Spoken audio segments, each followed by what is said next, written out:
Good morning, everyone. Oh, you guys, there's this funny noise outside and I can't do anything about it. We're just gonna have to push through, okay? I have a bit of a busy day today and so I need to get going. Actually, this weekend is a little bit busy for me, but I'll try and be around today because tomorrow is more busy than today. Well-rested face. I know I've got lovely light hiding all the discrepancies, but yeah, this is what sleep does to you. You don't look haggard and like you're about to lose the will for life. So I did get my sleep back on track, and it's because I didn't turn my phone off, but I stayed away from it a couple of hours before sleep. And yes, still waking up at 4 a.m., which works because I'm getting the right amount of sleep, so I can wake up at 4. I'm still waking up earlier, but it's okay, it's all right. That will eventually sort itself out. And really the challenging week is this coming week, because my periods are coming. My periods are coming. As you know, women have lots of hormones that they have to deal with, and mine's is on an extreme level of having to deal with these hormones. And you know, it used to be 2 weeks before where I would really struggle. I've managed to get it down to 1 week because of my supplements. But it's not good enough, you guys. It's not good enough. I would like to not have to deal with this at all. So there's just anxiety and heart racing. These are the symptoms. And just this feeling of not really wanting to do anything. So I just have to push myself through it. And it's got better. I'm really grateful. Can you imagine having to deal with that 2 weeks out of every month? So I feel a lot of empathy for people who suffer from anxiety and those kinds of difficulties, because I really, experience it myself before my periods come. So this week will be hard because I'm not gonna take any days off. So I just have to see if I can do this week, then I'll be very, very happy. And I've got 2 weeks left to try and get my stomach back, so blah, blah, blah. But I digress. So it seems like you guys really want me to listen to Kanye. This Mr. Majika thing is really annoying me. If you're from the UK, you'll get it. Is it Mr. Majika? The guy on the bicycle? Okay. Oh, it's still there. Stop. Just stop. Okay.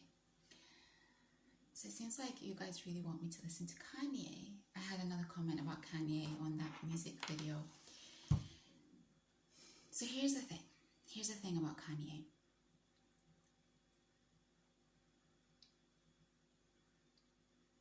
The thing about Kanye is that I see him as a producer, a very, very, very talented producer. He's also an incredibly clever guy if you listen to him in interviews. My difficulty with Kanye, first of all, because Kanye to me is a producer rather than an MC, I've never really taken to him MCing over his tracks. And the reason for that is because of his style and his sound of rapping. I'm very, very particular about the sound of the voice of someone who is rhyming and their style. So unfortunately, you could have the best lyrics in the whole entire world, but if I don't take to that sound or that style, I find it very difficult to listen to. That's the first thing. So I've never particularly listened to Kanye, although there are certain tunes of his that I think he was ahead of his time with. For example, just focus on me, guys, just focus on me. Stop. For example, there's this female artist. he did a track with this female artist, and it's such a tune. I'm going to tell you what the track name is. And when he came out and did that track with Jamie Foxx, I mean, he understands beat. He's very good at understanding beat. But other than these tracks here and there, like I say, I've never really taken to him. And then in more recent years, I just think he has a difficulty with respecting women. And as soon as I recognize that about someone, an artist, I tend to stay away from that or them, because it is just not, I mean, it's extreme how he behaves with women, and I don't respect it. So I suppose once the respect goes, there's nothing left. So I have no real interest in listening to Kanye. I can't, my phone's being funny. There's a track with this girl, and it's just such a tune. What else? Also, you should know that I stopped, there's a, in all my videos, I know, I go on, and then suddenly I come to the conclusion. So just bear with me. I also stopped listening to hip-hop pretty much once I left my teenage years. Bizarrely, I grew up on underground hip-hop. And you might be wondering why I'm saying bizarrely. The reason I'm saying bizarrely is because I don't connect with any of the lyrics in underground hip-hop from America, and that's what I was predominantly listening to. I'm a girl, I'm a positive, happy girl most of the time, and I want positive, happy things around me. And when I think back now that in my formative years, I'm listening to these underground artists talking about the hood and this and that and all this negativity, and I'm sorry that that's the life that you had and that's the life that you experienced, but I just don't think any child, I consider teenagers children, I don't think any child should really be exposed to that. And I can see that now as an adult. Having said that, I think it allowed me to have a lot of empathy for what was happening to Black Americans. That's a completely different topic for another day, but once they came out of my teenage years, I just thought, wait, this has got nothing to do with me, as in, it's negative. It doesn't help me in any way. This does not benefit me. These lyrics do not benefit me, particularly because I've always been a beat person. First comes the beat for me, and then the sound of the rhymer or the artist. So, and you know, back then we didn't have things like instrumentals. So now if I hear a really good track, if it comes my way, I tend to just listen to the instrumental. It doesn't have the same impact because it's the sound of the vocal on top, the rhymer, that really adds to the track. But that's what I probably would do nowadays when it comes to hip-hop. It doesn't mean that I don't listen to any hip-hop at all, because I listen to a lot of Japanese hip-hop. A lot is too strong a word. I listen to Japanese hip-hop every now and again from artists that I like. Why? Because they're not talking about those kind of negative things, because that's not their culture. They weren't brought up in that way.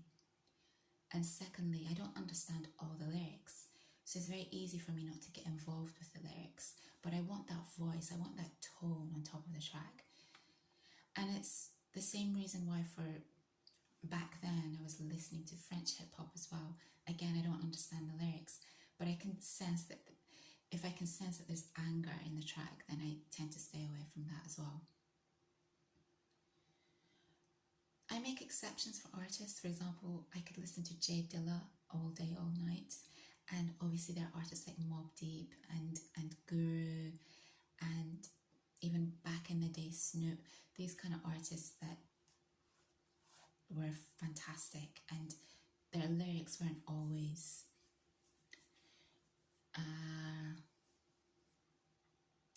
their lyrics weren't always negative and about bad things. I also don't like the dropping of the N-word in a lot of tracks, and the way they speak about women, like the B word or the W word. There's one track that I put up recently on my shorts, and I really struggled with putting it up because it's such a fabulous track. I call it atmospheric R&B or atmospheric soul. The most recent track that I put up. And it's such an awesome track. And then the guy drops the B word, talking about women. And it just spoils it for me. It really spoils it. And one of the things that surprises me about these artists is that a lot of them have a very close connection to their mothers. For example, Kanye had such a deep love for his mum. So it's very, very hard to understand how you can have such a close connection to your mother and yet behave in this kind of way with women. Similarly, I adore my dad, and that's why I think I have an affinity for friendships with men, because when you've had a good experience like that, you just like that sex. You like that, So I don't get it. It's the same as Drake. Now I'm really struggling with the whole Drake thing because he's, to me, an artist that is vocally, the sound of his voice on any track just sounds amazing. And he understands beat. He really gets beat. And the way he can switch up in a track and do different styles is so impressive to me. But now there's this whole thing about him and underage girls. I mean, his personal life is now starting to become a major, is coming into the spotlight, and I just don't want to know these things. I really don't, because it spoils the music for me. Will I still listen to him? This is a difficult one for me because it would be going against how I feel. It would feel wrong for me to listen to him, but I will probably likely still listen to him. And I recognize that that's, yeah, I get it. If you're applying one rule to this person, why are you not applying it to the next? And I just think it's because he just sounds amazing. As an example with Drake, there's this whole thing with him and Kendrick Lamar recently. I only listened to a couple of tracks, the last couple of tracks that they did back and forth in their beef, and it's so unfortunate because I think Kendrick Lamar, is very talented in terms of lyrics and in terms of his lyrics, but I just can't take to him because his voice doesn't appeal to me and his style doesn't appeal to me. So I listened to the last beef track that Drake put out, and it just works for me because of the way he rhymes. So I recognize that that's a limitation on my part, but nonetheless, it's how I choose the artists that I listen to. But basically, as much as I love hip-hop beats, I just choose not to listen to hip-hop. And I was very, very lucky because what happened in my teenage years is that I discovered drum and bass and garage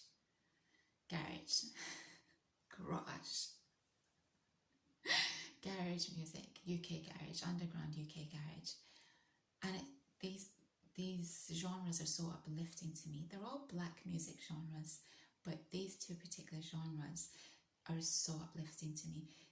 It's also the reason why I don't listen to bashment or dancehall or those two genres, even though I love the beats. It's because I don't like the things they talk about.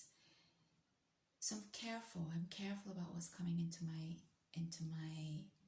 head, into my thoughts. I protect what's coming my way, and I reject anything that has no benefit to me. If music has no benefit to me, it's very easy for me to reject it. So with the whole drum and bass thing and garage, I discovered these two genres, and there was no going back for me after that. And then dubstep kind of came along. Dubstep was never my favorite genre, but I recognized very quickly that it was beat-based music that was my passion. Deep house, even though I don't come across a lot of deep house that does it for me, but when I do, when there's a really good deep house DJ, not house, it's got to be deep soulful house, then yeah, it does a lot for me. So I hope that answers your question. I don't have anything against Kanye per se. I think he's super talented as a producer, as an artist, but yeah, just don't listen to him. What was the name of this track? My phone's playing up.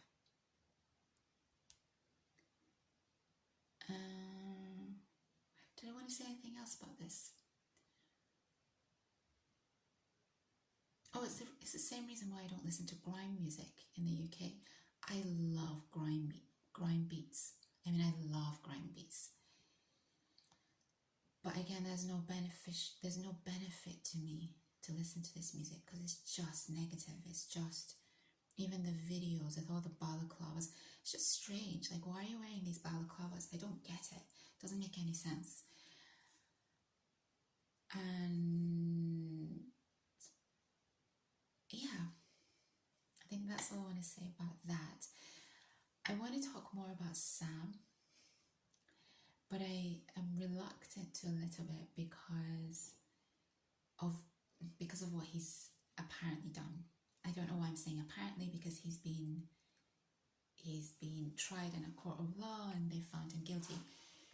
But he's really different and he thinks in a different way, and it really appeals to me the way that he thinks. And I kind of need to connect it to Gen Z, because it's one of the reasons why I really admire Gen Z. Not the woke Gen Z, because the woke thing is a bit too much, but the way that they are breaking the rules of what's considered the norm. They're just going against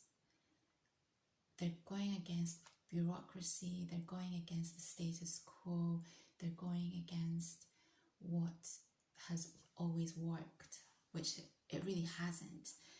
And I admire that. I really respect it. I often think that I was born in the wrong generation, even though sometimes I'm really grateful for having been born in the generation that I have been, because I didn't have to deal with this whole social media thing. But in every other way,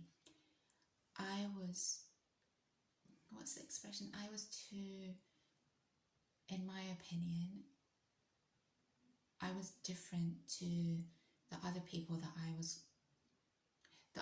in my generation. I thought differently to them. And I always struggled with that because it was very rare to find people who thought like me.